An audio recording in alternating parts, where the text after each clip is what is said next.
जिंदगी जीना भी एक महत्वपूर्ण विद्या है। इसके अभाव में असंख्य लोग रोते झीकते मौत के दिन तो पूरे कर लेते हैं, पर वह लाभ नहीं प्राप्त कर पाते जिसके लिए यह बहुमूल्य जीवन उपलब्ध हुआ है। जीवन अमूल्य है, जीवन एक यात्रा है, जीवन एक निरंतर कोशिश है। इसे सफलता पूर्वक जीना भी एक कला है। जीवन एक अनंत धड़कन है। जीवन बस एक जीवन है, एक पाने खोने पाने के माया जाल में जीने और उसमें से निकलने की बंदिश है। इसे किस तरह जिया जाए कि एक सुखद, शांत, सद्भावना पूर्ण जीवन जीते हुए समय की रेत पर हम अपने अमिट पद चिन्ह छोड़ सकें, यह सतत अन्वेषण का रोचक विषय रहा है। अनाड़ी ड्राइवर के हाथ में कीमती कार दे दी जाए तो उसकी दुर्गति ही होगी। जिंदगी एक कार की तरह है,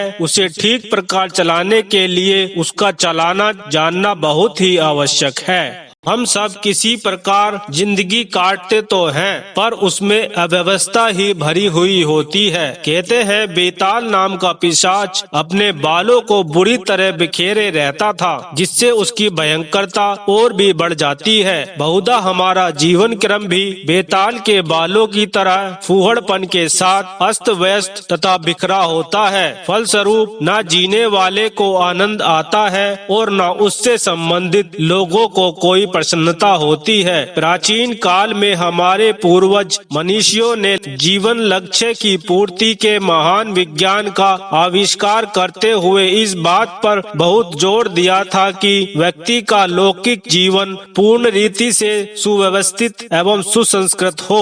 आत्म कल्याण का मार्ग यही आरंभ होता है। यदि मनुष्य अपने सामान्य जीवन क्रम को संतोषजनक रीति से चला न सका तो आध्यात्मिक जीवन में भी परलोक में भी उसको सफलता अनिश्चित ही रहेगी। इस तथ्य को दृष्टि में रखते हुए 4 आश्रम की क्रमबद्ध व्यवस्था की गई थी। आरंभिक जीवन में शक्ति संचय, मध्य जीवन में कुटुंब और समाज की प्रयोगशाला में अपने गुण कर्म स्वभाव का परिष्कार, ढलते जीवन में लोकहित के लिए परमार्थ की तैयारी और अंत में सर्वतोमुखी प्रतिभा एवं महानता विकसित हो जाए तो उसका लाभ समस्त संसार को देने के लिए समिष्ट जगत को आत्म समर्पण करना, यही ब्रह्मचर्य, गृहस्थ, वानप्रस्थ और संन्यास की प्रक्रिया है। लौकिक जीवन में अपनी प्रतिभा का परिचय दिए बिना ही लोग पारलौकिक जीवन की कठिन परीक्षा में उत्तीर्ण होना चाहते हैं। यह तो स्कूल का बहिष्कार करके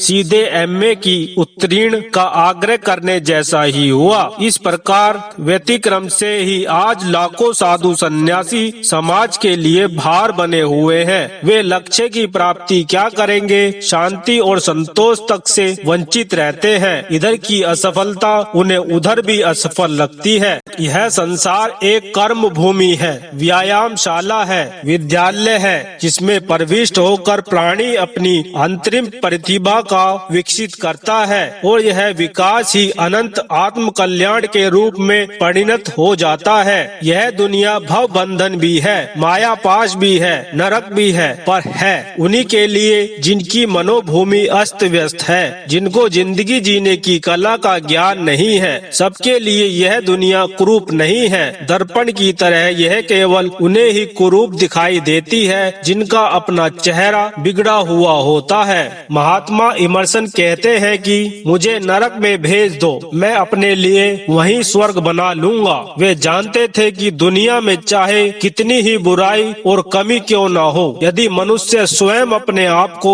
सुसंस्कृत बना ले तो उन बुराइयों की प्रतिक्रिया से बच सकता है। मोटर की कमानी स्प्रिंग बढ़िया हो तो सड़क के गड्ढे उसको बहुत दचके नहीं देते। कमानी का आधार पर वह उन खड्डों की प्रतिक्रिया को पचा जाता है। सज्जनता में भी ऐसी ही विशेषता होती है। वह दुर्जनों को नंगे रूप में प्रकट होने का अवसर बहुत कम ही आने देती है। गीली लकड़ी को एक छोटा अंगारा जला नहीं पाता है, वरन बुझ जाता है। दुष्टता भी सज्जनता के सामने जाकर हार जाती है। फिर सज्जनता में एक दूसरा गुण भी होता है कि कोई परेशानी भी आ जाए तो उसे बिना संतुलन खोए एक तुच्छ सी बात मानकर हंसते खेलते सहन कर लिया जाता है। इन विशेषताओं से जिसने अपने आप को अलंकृत कर लिया है, उसका यह दावा करना उचित ही है कि मुझे नरक में भेज दो, मैं अपने लिए वही स्वर्ग बना लूंगा। सज्जनता अपने प्रभाव से दुर्जनों पर भी सज्जनता की छाप छोड़ती है। लोग धन कमाने में लगे हैं, अपनी क्षमता के अनुरूप कमाते और खर्चते भी हैं, पर यह भूलते रहते हैं कि अन्य मूल्यवान वस्तुएं जो धन से भी अधिक उपयोगी है, उपार्जित की जा रही है या नहीं। स्वास्थ्य का मूल्य क्या धन से कम है? ज्ञानवर्धि क्या व्यर्थ की चीज है?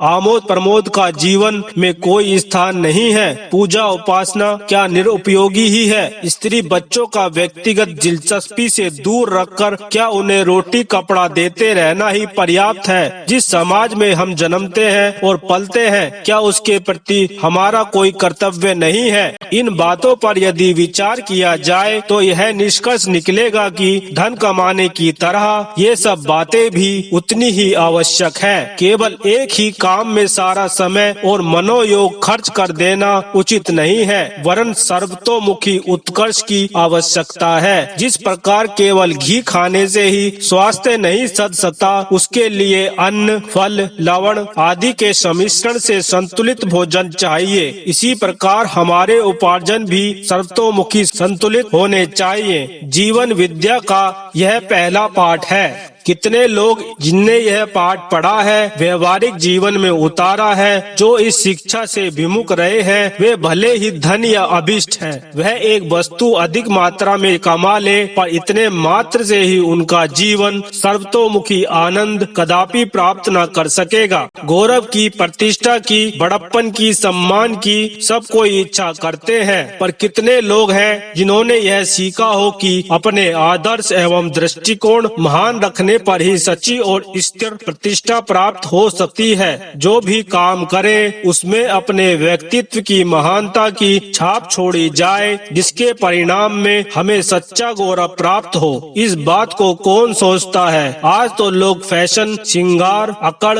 शान और शौकत, शेखी, अपव्यय, बहुसंचय, कोठी, मोटर, दावत पार्टी जैसी बनावटों के आधार पर बड़े बनने की कोशिश कर रहे हैं। काश उन्हें कोई यह समझा देता कि यह बाल कीड़ाएं व्यर्थ है। जो भी काम करो उसे आदर्श, स्वच्छ, उत्कृष्ट, पूरा, खरा तथा शानदार करो। अपनी ईमानदारी और दिलचस्पी को पूरी तरह उसमें जोड़ दो। इस प्रकार किए हुए उत्कृष्ट कार्य ही तुम्हारे गौरव का सच्चा प्रतिष्ठान कर सकने में समर्थ होंगे। अधूरे, अस्त व्यस्त, निकम्मे, गंदे, नकली, मिलावटी, झूठे और कच्चे काम किसी भी मनुष्य का सबसे बड़ा तिरस्कार हो सकते हैं। यह बात वही जानेगा जिसे जीवन विद्या के तत्वों का पता होगा।